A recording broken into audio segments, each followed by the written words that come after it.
Liliane Bento. Precisamos falar de tanta coisa, né, com as mulheres, né, Li? Bom dia, Jorge. Bom dia, ouvintes da Rádio Itaberá. E é tanta coisa para a gente organizar, né? É verdade, né? Muita coisa. Mas o tema de hoje, ele é fundamental para termos uma sociedade melhor. Olha, e qual é o tema de hoje? Então, alfabetização emocional é crianças, começar a cuidar do emocional das crianças para termos adultos melhores. Isso é importante. Lá desde pequenos. Começar a cuidar do emocional dele. Do Porque emocional. a maioria, Jorge, chega ali na adolescência, eles não estão cheios de crises existenciais, alguns falando em suicídio, né? Tão tristes, depressivos. É porque não foi tratado, fortalecido o emocional deles de pequeno. E eu acho que isso aqui é fundamental. Se eu tivesse filhos hoje, eu ia colocar lá para ver se na adolescência não ia ter tanto problema. E a gente vendo os problemas familiares, né, que acontecem no nosso dia a dia e que tomam conta muitas vezes dos noticiários, porque terminam em violência, Exato. em agressão, em violência sexual, em assédio sexual também, a gente pode parar e pensar do que está mais do que na hora da gente começar a trabalhar o sistema emocional de crianças. As escolas deveriam também se preocupar com isso, né? E se preocupam, talvez, né? As questões, muitas vezes, Liliane, são as condições de que as escolas, principalmente as públicas, têm para poder trabalhar com isso. E outra é sobrecarga, que os professores já têm hoje, né? O professor não vai mais lá só dar aula dele, né? Geografia, matemática, português. Ele está além disso, né? Tem todo um regramento hoje que o professor tem que seguir. Né? Ele vai ganhando cada vez mais atribuições e em cima disso sobrecarrega ele como pessoa também e o próprio emocional dele, né? Sim, inclusive eles precisam também de apoio emocional. Muito. Não, né, seria um outro profissional que eu acho que a Cezinanda, que a gente trouxe para falar sobre isso, pode até nos falar um pouco sobre, né? É verdade. E a Cezinanda entende também, né, de que a gente tem que estar bem emocionalmente para poder fazer um trabalho emocional com quem a gente deseja, né? Cezinanda, bom dia, seja bem-vinda aqui na Rádio Itaberá Bandeirantes. Bom dia, Jorge, bom dia, Liliane, prazer estar aqui com vocês. Então, eu vou aproveitar o gancho aí de falar sobre educação emocional, inteligência emocional para professores e vou deixar aqui aberto, então, um convite para eles, para vocês também, se vocês quiserem conhecer. Eu faço parte de um instituto de inteligência emocional, onde eles oferecem uma imersão de 2 dias gratuita aqui em Blumenau. Então, quem quiser se inscrever e conhecer o projeto, chama Ampliamente, pode entrar lá no meu Instagram, que tem o link de inscrição lá, todas as informações. É totalmente gratuito e vai trazer aí inteligência emocional para os profissionais da área da educação, para os pais. Esse projeto ele é muito legal, porque a gente vê ele sendo comercializado por aí por 3, 4, 5 mil reais. E ele é um projeto, então, para a gente trazer para o adulto a inteligência emocional, a cura das suas crenças limitantes, os seus traumas, e aí a gente vai saber um pouquinho mais lidar com as crianças. Que é muito importante. Mas a novidade, porque esse tipo de projeto existem vários, com nomes diferentes e instrutores diferentes. Eu acho, na minha opinião, que o que tem realmente de novo é isso, esse que se oferece, a alfabetização emocional, que é para crianças a partir de 4 anos. Isso Eu mesmo. acho que isso aqui realmente é que vai nos ajudar a ter uma sociedade mais... Porque o adulto ainda dá para arrumar? Dá, mas já está com alguns problemas. Agora a criança, né, se você pegar desde os 4 anos, começar a preparar, eu acredito que nós vamos ter aí uma geração de adultos melhor resolvidos daqui 10, 15, 20 anos. Né? Sim, eu sempre trago comigo uma frase, Liliane, que é assim: crianças melhores para um mundo melhor. Isso. Porque a gente não vai conseguir deixar o mundo melhor para pessoas que não serão preparadas para ele. Por então, isso que eu acho que o foco é criança. Vamos isso focar aí. na próxima geração. Vamos focar nas crianças. Eu sempre digo que 85% das doenças emocionais, a gente fala os transtornos de saúde mental, eles acontecem lá na infância. Eles iniciam na infância. E metade desses transtornos vão aparecer na adolescência.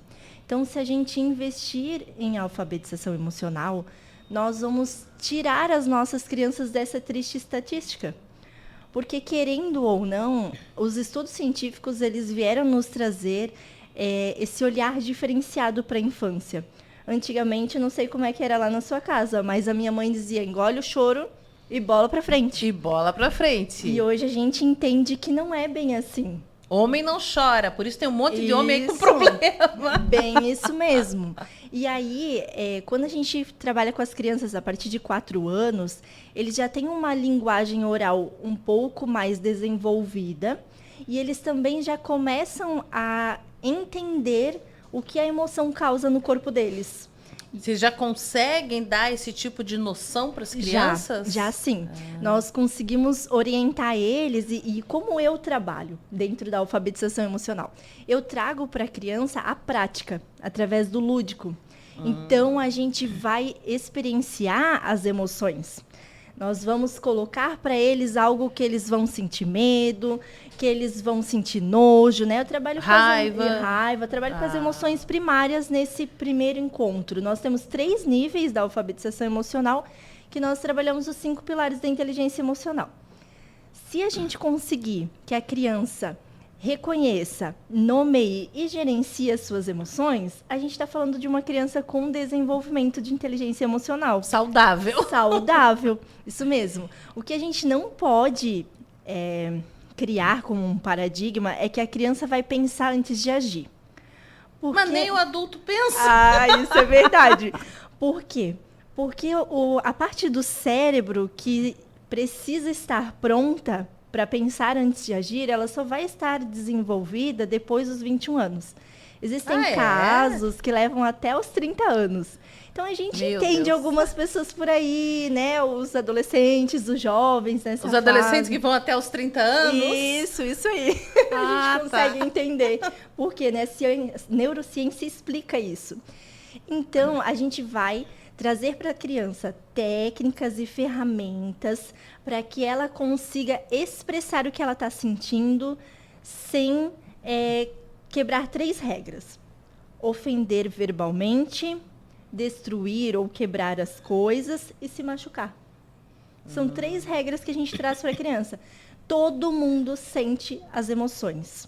Sim. Elas são fisiológicas, a gente não tem como não sentir.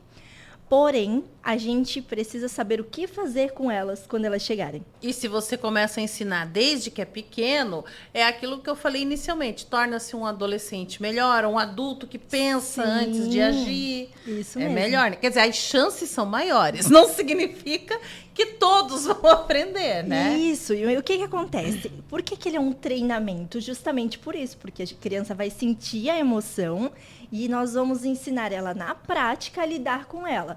Técnicas de mindfulness, né? A gente traz essa questão da respiração diafragmática, que é muito importante para a criança se acalmar. Então, ela vai saber quando ela precisa se retirar.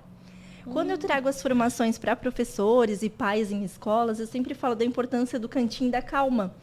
Que antes a gente tinha o cantinho da disciplina. Do castigo. Vamos falar o português. Que é tudo errado. Tá fora do que a gente precisa ensinar emocionalmente para a criança. Ela não precisa ser castigada por ter sentido algo. Ela precisa saber lidar com isso. E daí chama do cantinho da calma? Cantinho da calma. E aí nós temos recursos para esse cantinho que a criança vai se acalmar. Tem uma escola que eu atendo que eu acho muito legal, que eles têm uma almofada. A almofada da raiva. Quando a criança fica brava porque o amigo pegou o brinquedo, porque eles brigaram, qualquer situação, a criança vai lá e desconta a raiva dela com um abraço na almofada. Um abraço, não é socar a almofada? Não é socar a almofada, porque eu não posso socar o meu colega. Mas a almofada pode? Não é interessante, porque talvez vai chegar um momento que talvez a criança vai reproduzir isso com o colega. Então, vamos dar um abraço, abraça a almofada. Eu também trago técnicas, por exemplo, o desenho da raiva. A criança ela não consegue se expressar, desenha o que ela está sentindo. Isso é muito bom, né? Isso é muito interessante, porque talvez a criança não tenha domínio para fazer um desenho, né, ali uma obra de arte, mas ela vai conseguir se expressar. Tem o diário das emoções também, que ela pode escrever lá. E o que é bem interessante quando a gente fala de diário das emoções, é que a criança precisa entender que o diário ele não é secreto. Os pais vão ter acesso a ele. Ele tem que cuidar o que ele escreve. Ele pode ter liberdade de escrever o que ele quer, mas os pais, fazendo esse acompanhamento, eles vão conseguir entender que ponto que a criança está conseguindo gerenciar suas emoções e até onde ela está levando esses sentimentos. Por exemplo, nós falamos do tédio. O tédio para você é algo bom? Não gosto do tédio. Você sabia que o tédio, em doses moderadas, ele é excelente para o desenvolvimento, principalmente da criança? Por quê? Porque ele estimula a criatividade, as habilidades sociais. E aí a gente fica pensando, meu Deus, né? Como assim? O tédio é algo ruim. E, na verdade, ele não é. Porém, em doses moderadas. Então, você vai desligar a TV, vai dizer que agora não é hora de usar celular e a criança precisa fazer alguma coisa. Ela vai, dentro dela, sentir toda aquela moleza, tudo aquilo que a gente sabe que o tédio traz para nós. Né? E a criança fica ali, a partir dos 3 anos, as crianças hoje em dia já estão falando sobre tédio, tá, Liliane? Elas já estão dizendo assim, ai, não tem nada para fazer. Ai, que tédio. Isso por causa das telas, elas vão recebendo essas informações muito rápido, né? É verdade, né? E aí, a criança vai ficar nesse tempo ocioso, onde ela vai desenvolver a criatividade e ela vai conseguir sair do tédio. É que eu acho que, para mim, tédio é diferente. Isso que você está falando, para mim, é ócio. Daí vem naquele famoso escritor que morreu, né? O ócio criativo. Isso. O ócio eu acho bom, acho muito bom. O tédio, para mim, é quando eu digo, ai, não estou com vontade de fazer isso, mas tenho que fazer.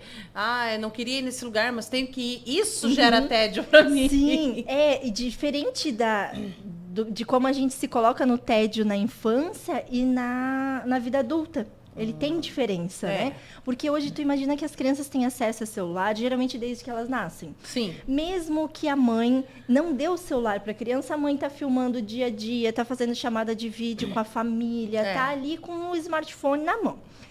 E aí, a criança já vai tendo acesso a isso. E já tem os estímulos, né? Os estímulos, eles causam níveis de dopamina muito alto mesmo. Algo que a nossa vida cotidiana não traz para nós. É verdade. Não traz. Aí a gente não consegue alcançar novamente aquele índice de dopamina que a gente conquistou quando assistiu um desenho todo colorido, cheio de coisas que deixam a criança ali feliz, elétrica, né? Traz aquela vídeo, né? Aquela música bem agitada. E aí, de repente, a minha mãe desliga a TV e que tédio. Não, nada. Daí sim, não, daí chato, ele se sente entediado. Chato, porque eu não tenho nada para fazer o que as crianças dizem, né? Eles se sentem entediados. Só que daí, quando a gente fala sobre o tédio em altas doses, a gente fala em depressão, ansiedade, compulsão alimentar. Tem muita criança com problemas, né? Tem sim. Por quê? Porque daí a gente não consegue entender a medida das emoções que é saudável. Chorar é saudável, sim. Sentir tristeza é saudável, sim. É isso que Porém, eu te qual é o ponto? Agora. Até a raiva eu acho saudável, porque até a raiva te movimenta para frente. Sim. Mas tem isso que você falou, ponto. Qual a dose ideal? Qual é a dose ideal? E aí a dose ideal, ela é diferente para cada criança. Dentro do seu contexto, do meio que ela convive. Mas ela precisa de um adulto regulado emocionalmente para que ela aprenda a regular suas emoções. E você acha que os pais, num geral, vamos falar de forma genérica, estão preocupados com isso ou eles ainda não... Olha, Liliane, vou ser bem sincera com você. Num contexto geral, as pessoas ainda não entenderam a importância da educação emocional. Eu também acho, por isso eu te fiz essa pergunta, porque eu acho que é mais fácil, claro, vai gerar um problema, mas é mais fácil o pai ceder a tudo que a criança quer do que parar e pensar, mas e lá no futuro, como é que isso aqui vai ser? Como é que a vida vai tratar meu filho? Né? Vou ajudar ele a se tornar mais controlado. É mais fácil ceder. Quer ver quando criança começa? Eu quero. Isso. Perturba tanto que a mãe diz, faz. Isso mesmo. E sabe o que acontece, Liliane? Nós temos uma geração de pais que quer oferecer para os filhos tudo que não teve. Também, a compensação. Né?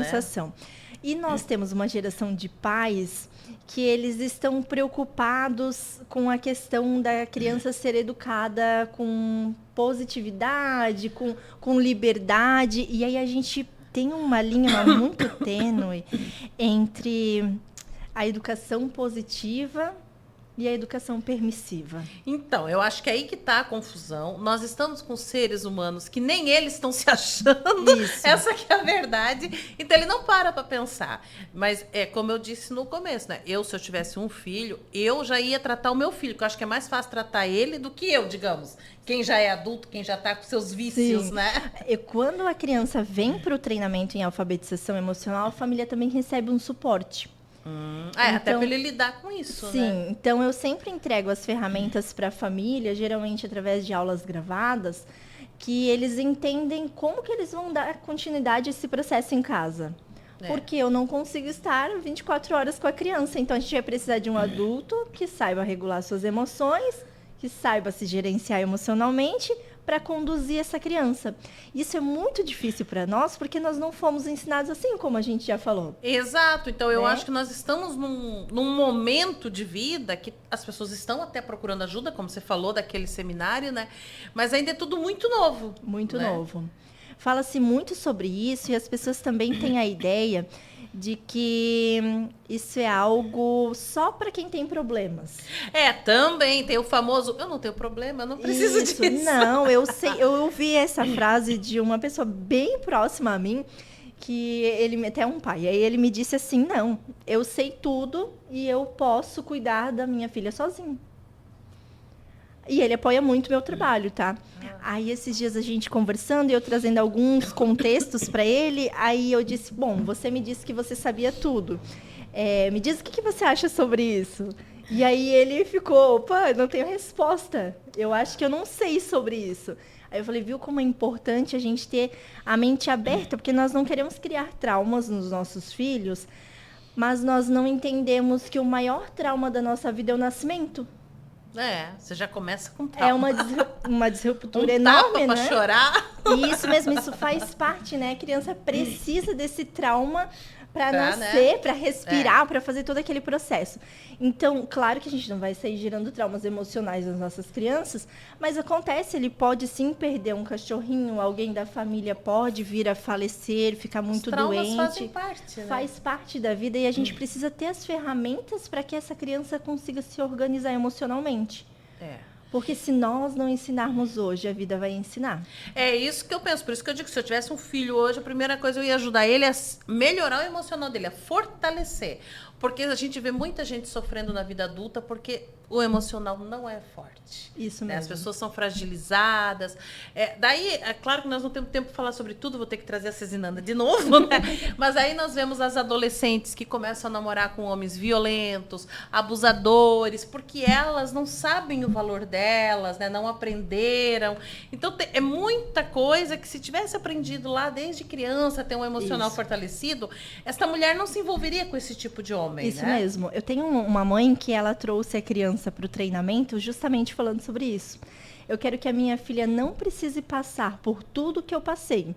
Então, eu vou investir na saúde emocional dela. E é o principal.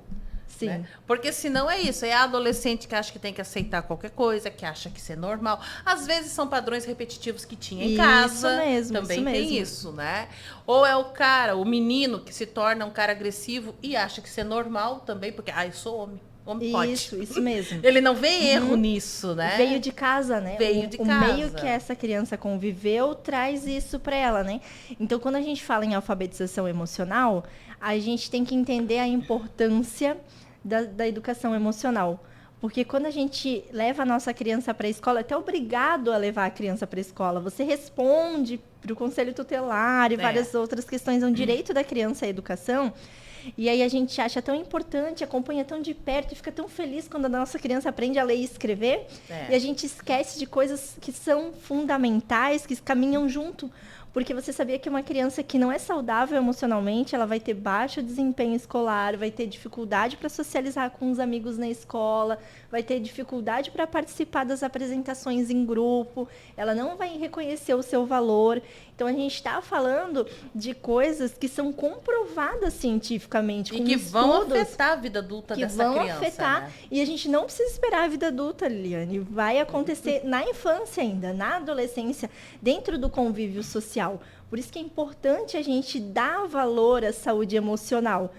às vezes, eu não tenho acesso, eu não consigo, hoje está difícil financeiramente, mas se você, por exemplo, acessar o meu perfil no Instagram, você já vai receber várias dicas. A gente traz vários estudos científicos, a gente traz vários vídeos ensinando como criar um ambiente saudável emocionalmente, e aí você começa por ali. Existem outros perfis que falam sobre isso, aulas no YouTube, então hoje a gente não tem desculpa para dizer assim, eu não tenho dinheiro. A informação está aí, né? A informação está aqui. Para de só dar risada no TikTok e vai pegar informação coerente na internet. Bem isso, e vai fazer algo que vai mudar a vida da tua família.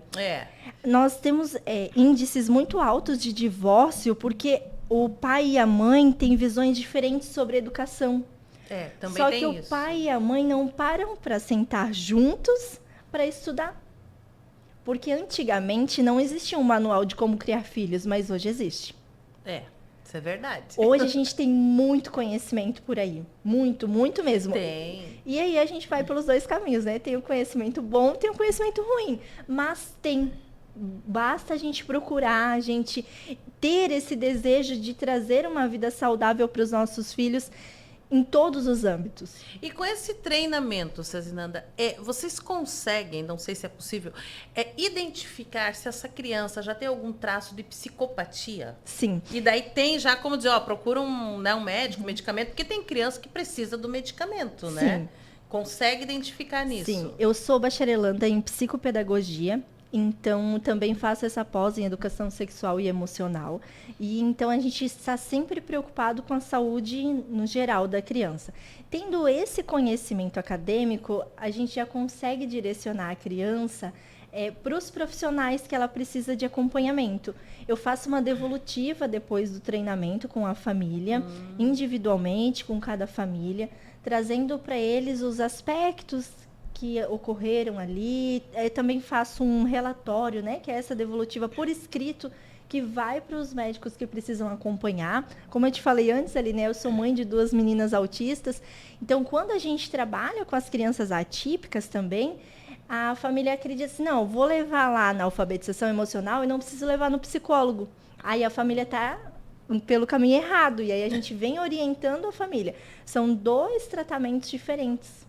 Né? São 2 caminhos diferentes que lá no final eles são multidisciplinares e eles estão juntos. Eu perguntei da psicopatia porque, assim, se você consegue identificar isso quando ela ainda é uma criança de 4, 5, 7 anos, provavelmente você também vai impedir que seja aquele adolescente que vai chegar um dia na escola atirando em todo mundo, ou esfaqueando, né? E aí vale a gente procurar profissionais que tenham experiência e que tenham realmente estudo naquilo que eles estão aplicando. Porque hoje a gente vê muitos profissionais que compram um cursinho de 15 dias e saem aplicando, né? Isso em todas as profissões, o negócio tá meio complicado, e aí a gente né? precisa ter esse cuidado quando a gente procura um profissional que vai cuidar da nossa criança, para que ele realmente faça os encaminhamentos corretos. E sim, é possível nós, inclusive, levantarmos hipótese de que a criança tem ideias suicidas, isso, que a criança está entrando em processo de ansiedade generalizada, depressão, né? Que a criança tem uma tendência a isso. Consegue identificar, então, com antecedência para já ir tratando o problema. Sim, isso mesmo. Nós já estamos no nosso tempo, né? Infelizmente. Mas eu queria que você falasse um pouquinho do... Esse livro é teu, né? Sim. Então, fala um pouquinho pro pessoal, mostra aqui, porque nós vamos ter um link no YouTube também, né? É bem legal. Então, olha só. Esse livro eu desenvolvi em parceria com a Janaína. Que esse livro, ele foi muito interessante, porque como eu trabalho com alfabetização emocional, eu também faço workshops. Né? A gente tem workshops em parceria com um shopping aqui da cidade. Ele tem um precinho bem acessível. A criança vai lá e passa a tarde com a gente aprendendo sobre educação emocional. Uma tarde, então. Uma tarde, isso mesmo. E aí, quando eu fui falar sobre tédio, não existia recurso. Os livros, eles estavam todos esgotados, já eram muito antigos. Tem uma livraria aqui na cidade que vende livros usados. A gente virou a livraria de cabeça para baixo e não encontrou nada nesse tema. E eu falei, Janaína, eu tô decepcionada, vou ter que criar o meu próprio material e tal. E já era sábado, já era durante a semana. E aí, depois a Janaína me chamou e disse, Nanda, vamos escrever um livro juntas? Opa, vamos lá. E aí nasceu a história do Max, que a gente trabalha o terceiro pilar da inteligência que é emocional, que é a automotivação. Então, sozinho, ele descobre como sair do tédio. Para crianças de que idade? Para crianças até 9 anos. Né? Aí, o mais legal é que ele é bilíngue. Então, a gente trabalha essa questão também da língua inglesa. Muitas crianças já têm acesso, né? Nas escolas públicas a gente também já ensina inglês, né? Então, ele é português e inglês. Em inglês, muito bom. Deixa aqui as tuas redes sociais, para quem quer pelo menos conhecer esse trabalho, porque ainda é uma coisa nova. E quem quiser vai lá, daí entra em contato com você, né? Quem tem filhos, gente, eu não tenho, mas se eu tivesse, estava lá. Para evitar problemas futuros. É isso aí, eu sempre digo, é melhor prevenir do que ter que tratar depois. Mais barato. Também, e causa menos dor de cabeça. Então, o meu Instagram para as crianças é @Ateliê das Emoções. Ateliê era um L só? Normalzinho. Ateliê das Emoções, _Cezinanda. Mas se você clicar lá, Ateliê das Emoções, _, tu já vai achar minha foto. O Cezinanda é com S. S, né? E depois é Z, é um pouquinho difícil, né? E aí eu também tenho o meu perfil pessoal, que eu falo um pouquinho para as mulheres sobre a questão de dependência emocional, de algumas questões sobre divórcio, coisas que eu passei na minha vida e eu venho trazendo lá algumas orientações também. Esse perfil, ele é mais devagarzinho, assim, porque eu invisto mais no das crianças. Mas uma mulher que de repente tá aí com alguma dúvida, pode ir lá, pode te mandar uma mensagem. Pode sim. Daí esse perfil é Cezinanda Moraes. Vai me achar lá bem Moraes facinho. É IS, gente. Isso mesmo, Moraes. Então tá, né? Já chegamos no nosso tempo. Como sempre, a gente sempre extrapola, mas o tema tava bom, né? Até tem outras coisas para se falar, né? E hoje ficamos por aqui. Muito obrigada por ter nos acompanhado.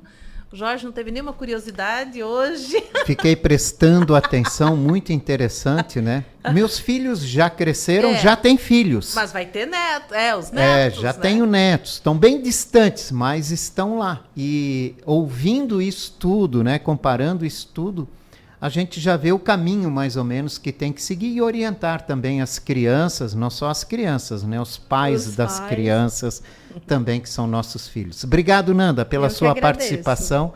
Volte mais vezes aqui, né? Porque o assunto é muito interessante. Ficou muita coisa que a gente precisa esclarecer. Eu vou chamar ela mais vezes. Exatamente. Um abraço, Lili. Um abraço.